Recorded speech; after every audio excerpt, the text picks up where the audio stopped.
Hi, Tuesday today. Nasa school yung mga bata. Anong oras na ba? Kanina pa ako nalalabas ba ako? Hindi, pabago-bago ang aking desisyon. Holiday pala kahapon, parang Emperor's birthday. Pupusod lang tayo. Pero, parang lumabas ako. Lumabas ako. Nandito lang naman sila sa bahay nun. Tapos nag-play sila sa park. Lumabas ako nun, saglit. Ang afternoon, after ko na sa mga gawaing bahay. And then, napadaan ako ng recycle shop sa 2nd Street. Nag-bike lang ako nun eh. Tapos, tumitingin ako ng mga bagong polo short ni Bunso. Kasi doon ako bumibili. Sayang eh. Pero na-realize ko, yun nga, sayang. Na-realize ko, kailangan ko muna tingnan yung mga damit nila. Kung ano na yung kailangan bilhin, yung hindi na kasya, yung maliit na. So, hindi muna ako bumili. Kailangan ko muna mag-ayos at i-check yung closet.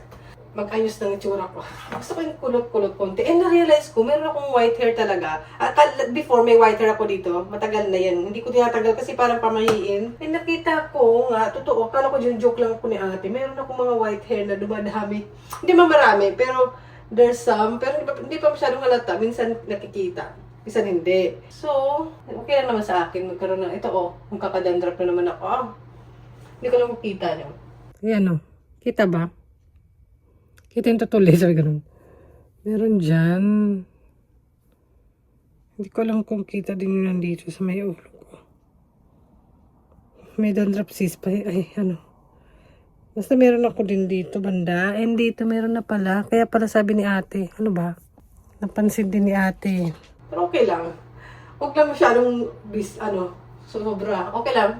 That mean, tumatanda tayong maganda. Charot. Umabot tayo sa gantong edad. So yun na nga, nagpiprepare ako lumabas.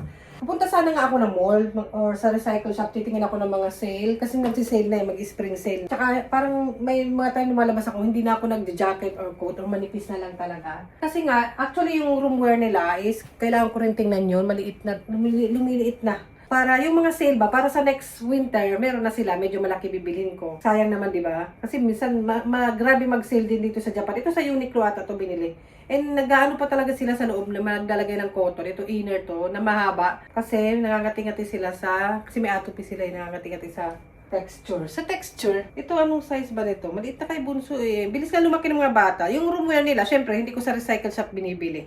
Sa talaga. Yung mga nila na iba, sa recycle shop ko na lang binibili, pati damit ko minsan. Hindi ko alam kung anong size nito. Tinanggal. Kasi nga nangangati sila sa mga ganun-ganon. Mga, ba yun?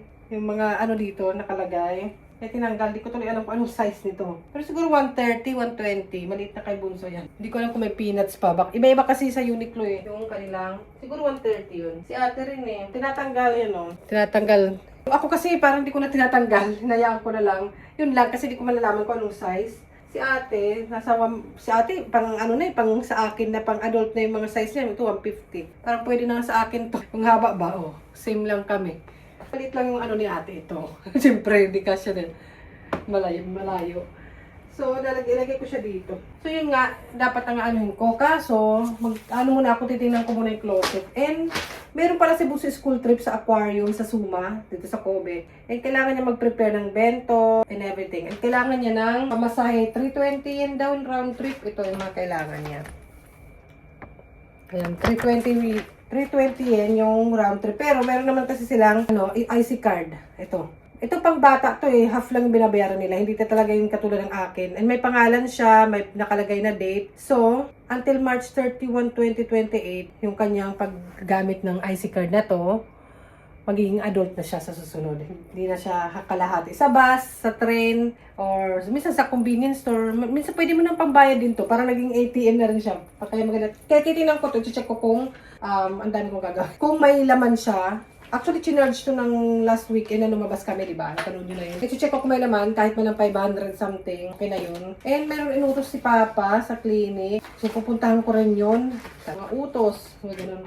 So, ayan, utos. And ako naman, ano bang dapat kong gawin? Mag-walk lang ako para ma-exercise tayo. Naman ako, lagi ako may mga bit-bit na tote bag, pag lumalabas, towel, yung aking allergy po, malala, tubig. So, may gamot naman ako sa allergy ko. Kailangan ko lang bumalik sa doktor ko para sa ilong kasi tumutulog talaga yung sipon ko sa nakakahiya. So, ay magpiprepare nga ng bento. Ano kaya? Si ate tsaka si Bunso, mag-iba yung gusto nila.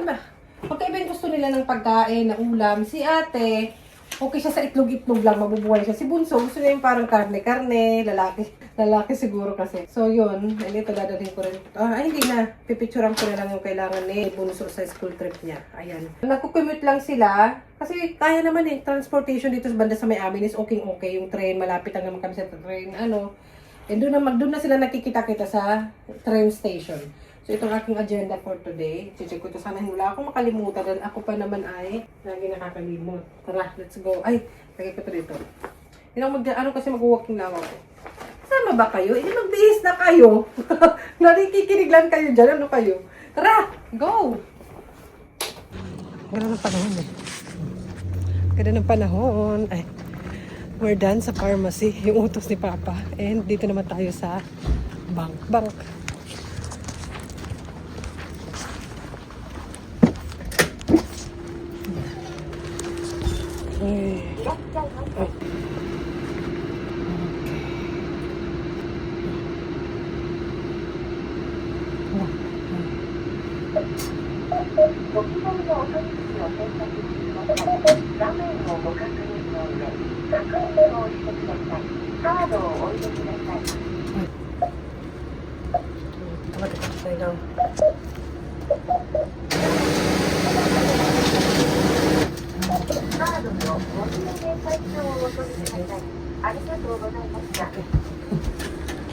Okay. Tapos na yun. Ating agenda. Wala pang Sakura tree to eh.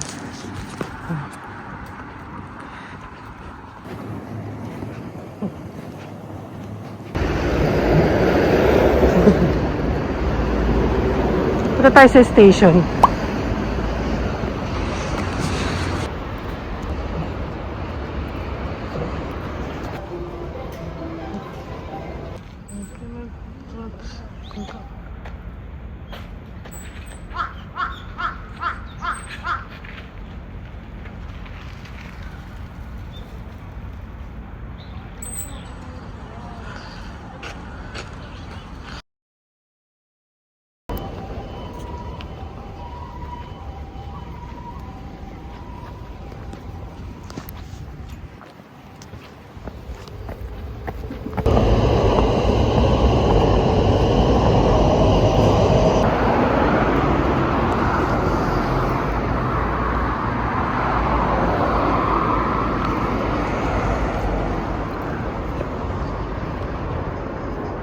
Nakikita niyo yan, charot.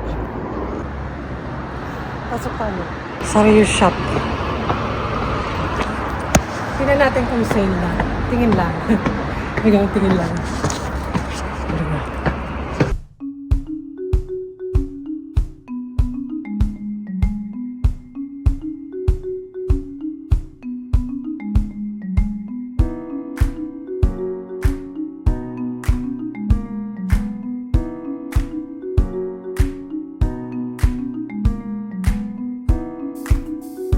Ayan. Nasa supermarket naman tayo, hindi na pa. Ayan, walang pang na doon. Aray ko. Hindi ako anong pag nakamas ka. Walang pang kids na doon. Super yun yun na. Reuse shop. Hanap ako ng bento. Pagkain masarap. Pagkain. Ito ang masarap. Charot.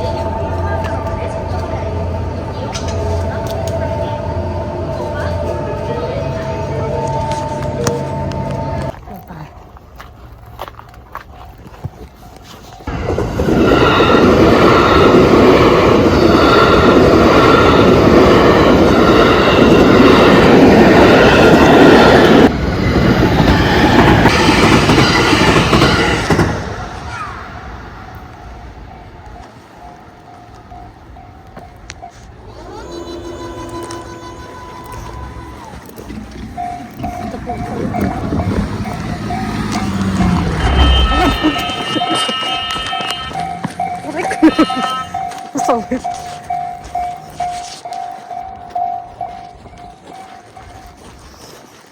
Ano ba? Muntik na maano nun. Nasa kataan ng train.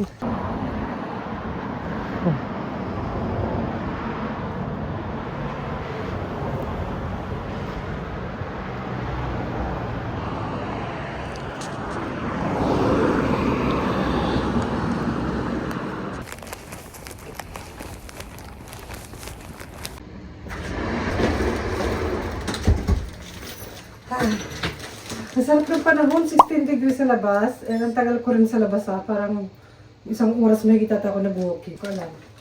Nagdakad-dakad na ako, exercise na rin. Pero sana hindi ako namimili ng sobra kasi mabigat yung pagbitbit. May bike naman nga ako, di ba? Kasi yun nga, sarap kasi na maglakad-dakad kasi maganda na yung weather lalo na ngayon. Kahit ka na malamig, di ba?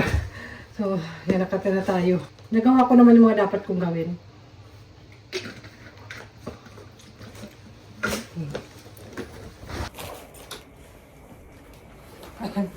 Alam niyo naman ako mag-ora kahit walang gagawin sa labas naglalakad-lakad. Nag-grocery na lang din ako. At least nandun na rin naman ako sa ano na yun, sa supermarket na yun. And, nagawa ko naman yung pinapagawa ni Papa sa pharmacy. Kasi naman, ako yung pinabili niya ng gamot niya. Wala siyang insurance. So, pinano niya pa sa work sa company nila. Kasi ano ng company nila syempre, insurance. So, ako pa yung pinaharap. Ako na yung bumili ng kapag utos, ang daming utos. And lunchtime na rin. Anong oras ako lumabas ka na? Parang maaga pa yun. Tagal ko sa labas. Ganyan po ako. Magora. Ayan. Tayo ay magla-lunch. Meron na ako dun yung linuto ko kanina. Ayan, syempre hindi na ako magkain sa labas, magastos. Meron pa kasi ako nito. Tsaka yung ginagawa kong miswa o udon is ito. Yung somen. Yan. Somen ba siya? Basta parang ganun. Pero parang green siya. May flavor something. Pwede na rin pasok na ito. Kita ko. Ayan, charan. O, diba? Pag may time, parang udon dalaga. Udon. Green pa. Malunggay. Ay, layo ko yung may sabaw. O, tinan nyo. Parang udon talaga siya. O, diba? Pasok na rin sa panlasa. Yung parang mas healthy pang ate ito. So, yan. Dapat ang lalagay ko is parang cabbage. Parang ginisang cabbage. Para may gulay. Salamat sa sponsor sa Lego. Ano naman, nakuha ko na yung sa ano. So, ayun na, bye-bye na. Mulang mga pang-kids. So, sa susunod na lang tayo pupunta ng shopping mall para makapag-shopping. Minsan gusto ko na lang online. Pero minsan nakaka-exercise or basta nakakaiba din ng vibes yung nag-iikot-ikot ka, nagtitingin-tingin. Kahit nagtingin-tingin lang talaga hindi bibili. So, yung kakain na tayo, yung magpapahinga, launa na, yung mamaya-maya, darating na yung mga anak ko. So, yun lang naman araw ko. Wala akong racket today. Sa ano pa, bukas ba? Titignan ko pa yung calendar ko. So, ayun. Bye! Salamat sa pagsama sa akin. Sana nag-enjoy kayo. Bye!